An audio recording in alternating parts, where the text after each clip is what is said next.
Viajé a Israel en busca de Jesús, a buscar evidencias que demuestren que Jesús realmente existió. Jesucristo podría ser la persona más famosa que haya vivido. Pero ¿cómo sabemos que es así? Aunque muchos creen que Jesús fue el personaje más influyente en la historia del mundo, otros rechazan la idea de que realmente existiera. Según una encuesta reciente, menos de la mitad de los australianos creen que Jesús fue un personaje histórico real. No solo en Australia, hay un porcentaje creciente de personas que cuestionan la existencia de Jesús. En el mundo se niega la creencia en un Jesús histórico. En Occidente, Gran Bretaña, Europa y Estados Unidos, esta tendencia es muy evidente. ¿Qué es lo que demuestran las evidencias? Gran parte de lo que sabemos de Jesús viene de la Biblia, en especial del Nuevo Testamento. ¿Pero es fiable esta información? ¿Podemos creer en ella? Bueno, esa es una de las cosas que he venido a investigar y ver cuán confiable es la información bíblica que tenemos sobre Jesús. Para validar los relatos sobre Jesús en el Nuevo Testamento, hay una forma. Es mirando los detalles de fondo. ¿Existen realmente los lugares tal como se describen? ¿Existieron las personas con las que Jesús interactuó? ¿Ocupaban los papeles y cargos que la Biblia dice que ocupaban? ¿Se comportaba la cultura de ese tiempo como lo describe la Biblia? Me gustaría examinar e investigar las ciudades, gente, lugares y hechos de la vida de Jesús. Además, considerar la evidencia arqueológica, histórica y geográfica de Jesús. Acompáñame en un viaje por la tierra de Israel mientras seguimos las huellas de Jesús y examinemos los 10 principales descubrimientos sobre Jesús y las pruebas que determinan su existencia real.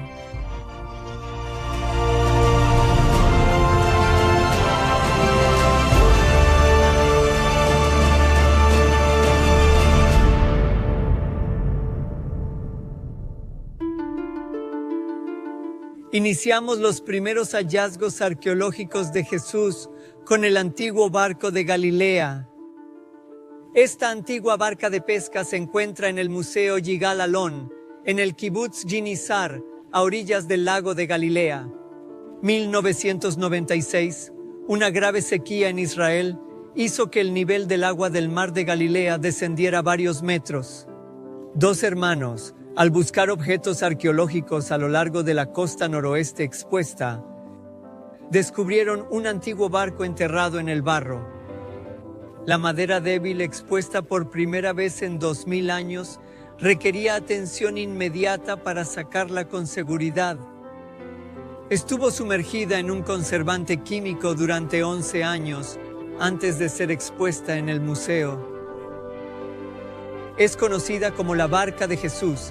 Data del siglo I después de Cristo, por eso pudo ser usada durante la época de Jesús y ciertamente era típico del estilo de embarcación que habrían usado pescadores como Pedro, Andrés, Santiago y Juan. Barcos como este fueron relevantes en la vida y el ministerio de Jesús y se mencionan 50 veces en los evangelios. Leemos que Jesús cruzó el mar de Galilea en barcas como esta, e incluso enseñó desde una barca cuando la orilla se llenó de oyentes. La barca de Galilea es la única embarcación antigua descubierta en el mar de Galilea y nos ayuda a comprender los tipos de barcas en las que viajaban Jesús y sus discípulos.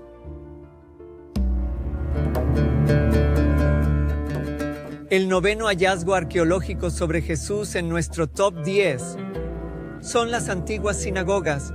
Los evangelios registran que Jesús pasó mucho tiempo en las sinagogas. Jesús recorría toda Galilea enseñando en las sinagogas, predicando el evangelio del reino y sanando toda clase de enfermedades entre la gente. El Nuevo Testamento hace referencia a las sinagogas 56 veces, la mayoría en relación a Jesús. Ahora bien, Algunos eruditos han sugerido que las sinagogas no existieron hasta después de la destrucción del templo después de Cristo y que estas referencias son anticuadas o falsas. Pero la arqueología ha demostrado lo contrario. Hasta ahora se han descubierto en Israel 10 sinagogas anteriores a Cristo, incluida esta, aquí en Magdala, a orillas del mar de Galilea, que forma parte del yacimiento arqueológico de la antigua Magdala. Esta antigua sinagoga fue descubierta en 2009 e incluía un bloque de piedra tallada, grabado con un motivo de menorá de 7 brazos, un tipo de candelabro usado en el templo de Jerusalén. Es casi seguro que Jesús visitó y enseñó en esta sinagoga, y probablemente María Magdalena escuchó aquí el mensaje inspirador de Jesús por primera vez, y que aquí se sembraran las primeras semillas de la fe que transformaron su vida y le trajeron paz y felicidad. Este descubrimiento arqueológico y el hallazgo de otras sinagogas similares confirman el registro del Nuevo Testamento y corroboran el papel de Jesús como maestro dentro del judaísmo del siglo I. El octavo hallazgo arqueológico sobre Jesús en nuestro top 10 son 3 estanques y pozos asociados a eventos importantes de su ministerio. Israel es seco, caluroso y cubre un gran desierto.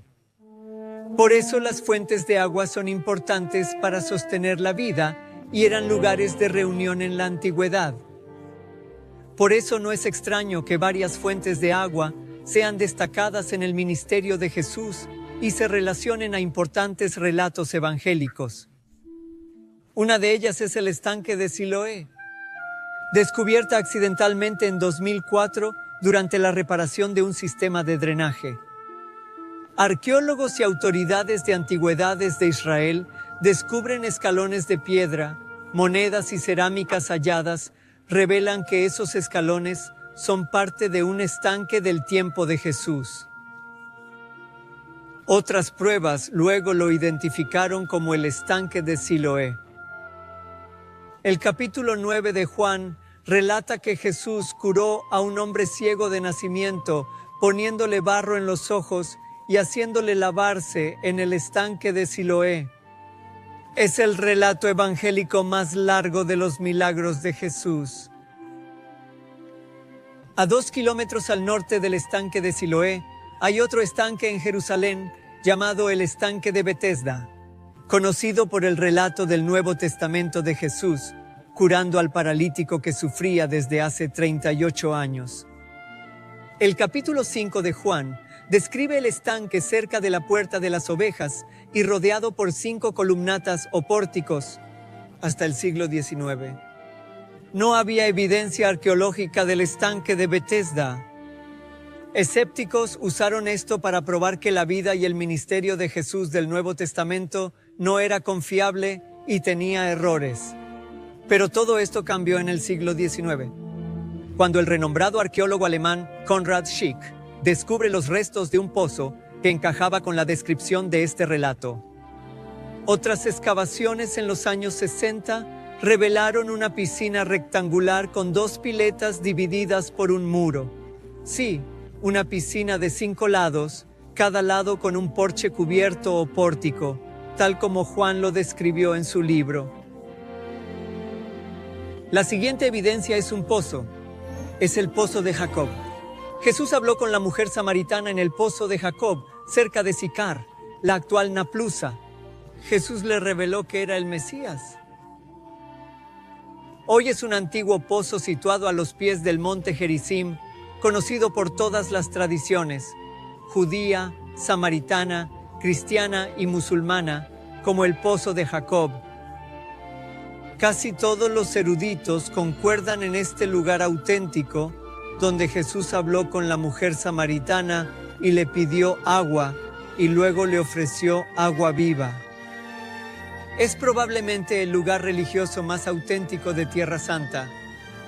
Los pozos no se mueven, así que podemos asegurar que este es el pozo real donde Jesús se encontró y tuvo una conversación con la mujer samaritana. Ella le dijo a Jesús que el pozo era profundo, y lo sigue siendo hoy en día. Hoy sobre el pozo de 41 metros hay una iglesia ortodoxa griega.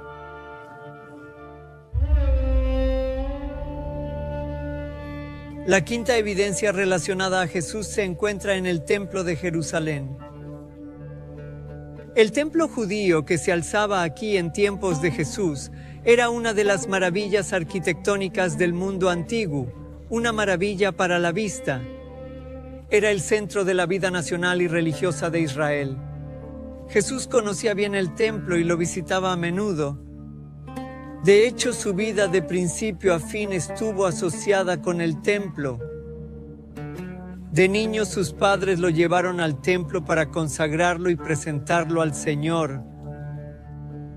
12 años después, cuando María y José visitaron Jerusalén para celebrar la Pascua, lo encontraron en el templo, sentado con los maestros, escuchándoles y haciéndoles preguntas. Durante su ministerio, Jesús frecuentemente estuvo en el templo y sus atrios. Allí curaba a los enfermos y pasaba mucho tiempo enseñando en el templo. Jesús reverenciaba y respetaba el templo y protegía su santidad. Expulsó a los mercaderes y cambistas que lo habían convertido en un mercado. Se han hecho varios descubrimientos arqueológicos relacionados con el templo en tiempos de Jesús. En 1967, arqueólogos excavaron este enorme tramo de escaleras que llevan a la muralla sur desde el sur. Estos son los escalones que Jesús habría usado muchas veces cuando visitó el templo. Él habría subido estas escaleras y habría entrado en el recinto del templo por las puertas dobles y triples que aún son visibles en el muro sur. Los rabinos y maestros como Jesús utilizaban estas escaleras del sur como plataforma para enseñar a la gente que pasaba por la transitada y concurrida vía. También hay una calle de la época de Jesús que discurre por el lado del extremo sur del muro occidental. Hay piedras enormes que yacen donde cayeron cuando los soldados romanos las arrojaron del templo en el año 70 después de Cristo. Estos escombros recordarán siempre la profecía de Jesús sobre la caída de las piedras del templo. Estas piedras son auténticas. El número 6 de nuestra lista de evidencias sobre la existencia de Jesús es el osario de Caifás, expuesto en el Museo de Israel. Caifás fue el sumo sacerdote que presidió el juicio de Jesús según los evangelios. El antiguo historiador Josefo recoge que el nombre completo de Caifás era José Caifás.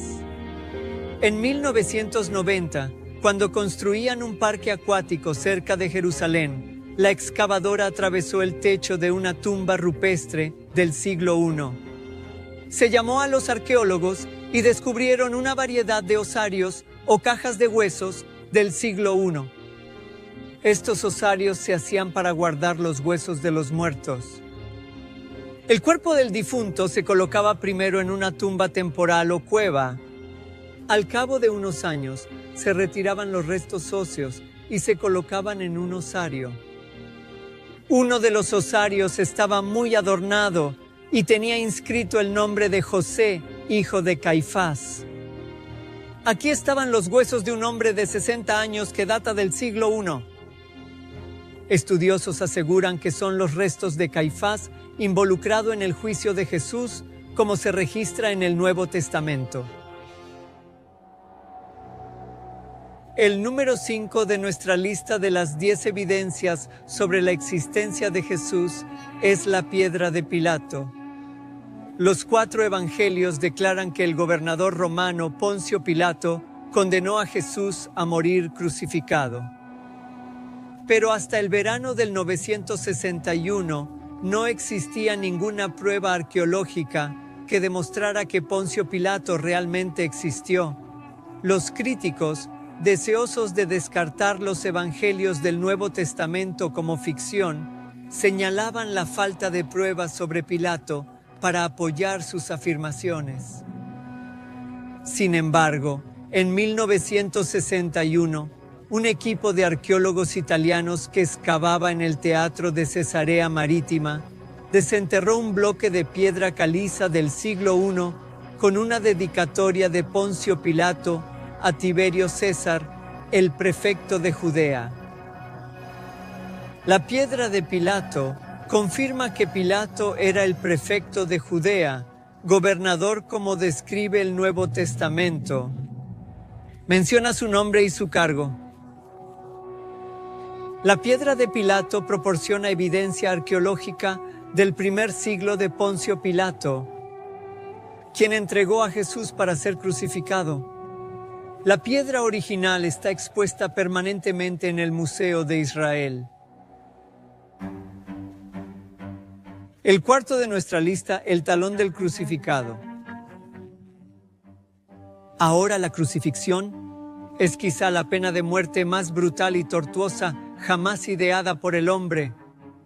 Los romanos perfeccionaron la crucifixión para maximizar el dolor y el sufrimiento. En la historia de la crucifixión, la muerte de Jesús destaca como el ejemplo más conocido. La crucifixión antiguamente era un castigo muy común, pero nunca se habían encontrado restos de una crucifixión. En 1968, arqueólogos excavaron una cueva funeraria en Jerusalén que contenía varios restos. Uno de ellos contenía los huesos de un hombre crucificado llamado Jehoanán. El hueso de su tobillo aún tenía un clavo de la crucifixión. Joaquín tenía unos 20 años cuando fue crucificado en el siglo I. El talón del hombre crucificado afirma el relato de la crucifixión de Jesús en el Nuevo Testamento. Número 3 en nuestra lista de evidencias arqueológicas sobre Jesús es la inscripción de Nazaret. La inscripción de Nazaret es un decreto imperial del César inscrito en mármol que impone la pena de muerte en Israel a quien sea sorprendido sacando cadáveres de tumbas familiares y en concreto de tumbas que sellan sepulcros como en la que fue enterrado Jesús. La inscripción encontrada en Nazaret en 1978 puede ser del reinado del emperador Claudio, en el año 41 después de Cristo. Estaba dirigida a un público judío y parece ser una reacción romana a la respuesta judía a la resurrección de Jesús, que fue que sus discípulos habían robado el cuerpo. De ser así, es uno de los primeros registros no bíblicos sobre la resurrección de Jesús. Además, prueba que la historia de la resurrección de Jesús ya era conocida desde mucho antes por Claudio en el año 41 después de Cristo, solo 10 años después del acontecimiento. Este hecho prueba claramente que la resurrección de Jesús fue muy conocida casi inmediatamente después de su crucifixión. En otras palabras, la historia de la resurrección de Jesús debe haber sido una historia que circuló por sus mismos apóstoles y no fue la invención posterior de alguien más.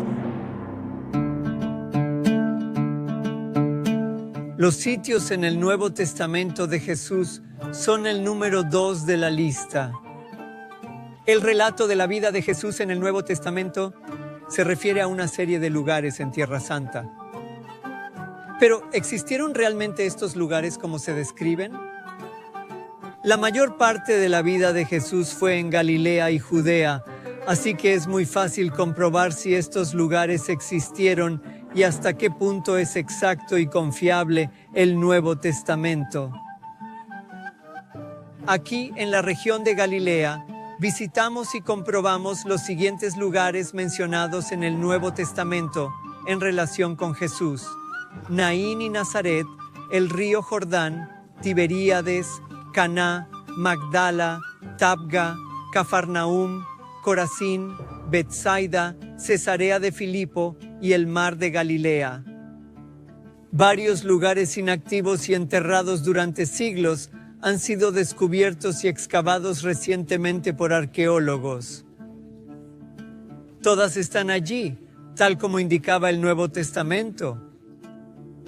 Luego en Judea tenemos los siguientes lugares que fueron asociados con Jesús: Betania, Betesda, Belén, Betfagé, Emaús, Getsemaní, Jericó, Monte de los Olivos, Valle del Cedrón, Jerusalén, el Templo de Jerusalén, Siloé, y más lejos, Decápolis, Sicar, el Pozo de Jacob y Samaria. Cada uno de estos lugares son conocidos e identificados hoy en día.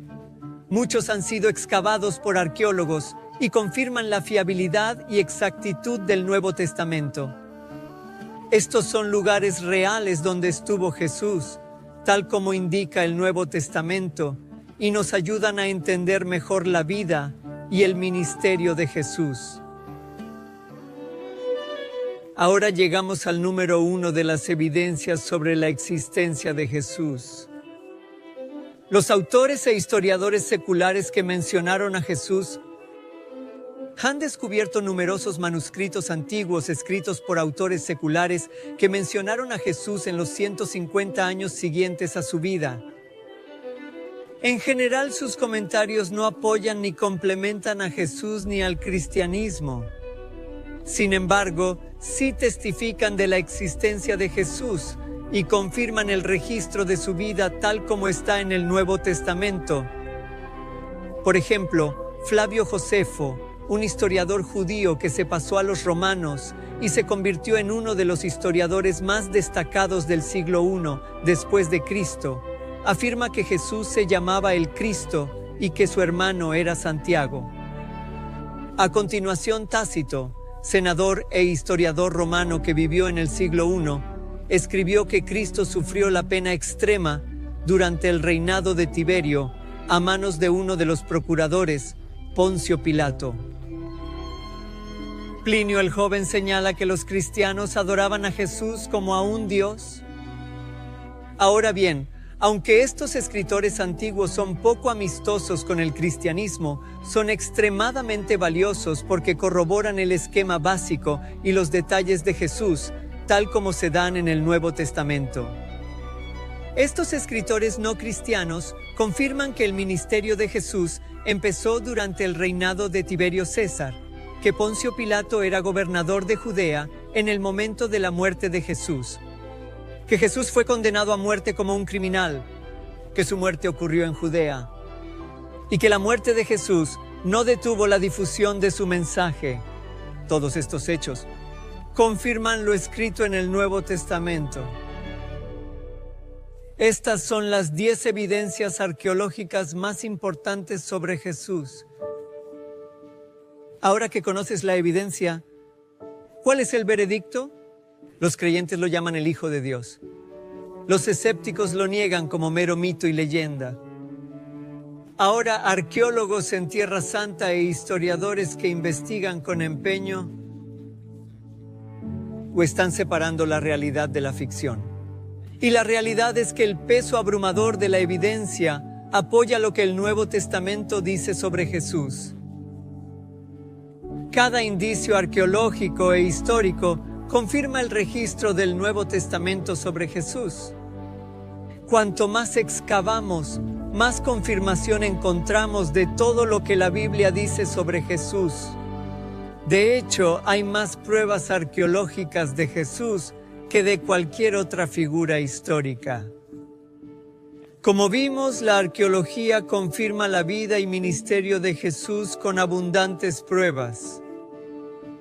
Las pruebas históricas y geográficas confirman a muchos personajes, lugares y eventos de la vida de Jesús. La evidencia de la existencia de Jesús es tan abrumadora que ningún historiador serio de hoy, cristiano o ateo, cuestiona la existencia de Jesús de Nazaret y el hecho de que es una persona histórica real. Así que no hay duda, Jesús es real. Pero ese hecho nos lleva a una pregunta bastante confrontadora. ¿Y ahora? ¿Qué significa eso para nosotros? ¿Qué vamos a hacer con Jesús? Mucha gente ha luchado con esa pregunta. Y en cuanto estoy aquí en el Monte de los Olivos, con vista a Jerusalén, viendo los mismos lugares donde la gente respondió a esa pregunta en los últimos días de la vida de Jesús aquí. ¿Y qué haré con Jesús? Bueno, Judas lo traicionó justo ahí abajo, en el huerto de Getsemaní. Pedro lo negó al otro lado del valle del Cedrón y hacia el monte Sión. La esposa de Pilato dijo: evítenlo, en la fortaleza de Antonio. Herodes se burló de él en la ciudad vieja. Pilato lo sentenció. Justo enfrente en el pretorio, la fortaleza de Antonio, al norte del monte del templo. ¿Y nosotros? ¿Qué haremos con Jesús? Bueno, esto es lo que podemos hacer con Jesús. Creer quien dice ser. Aceptar, confiar y permitir que obre en nuestra vida y nuestro corazón. Averigua más sobre Él leyendo la Biblia y hablando con Él en oración. Querido Padre, gracias por Jesús y por todas las pruebas disponibles que demuestran que es real. Muchas gracias por las buenas nuevas sobre Jesús y por cómo puede traer paz y felicidad duradera a nuestras vidas. Por favor, concédenos esa paz y felicidad. Te lo pedimos en el nombre de Jesús. Amén.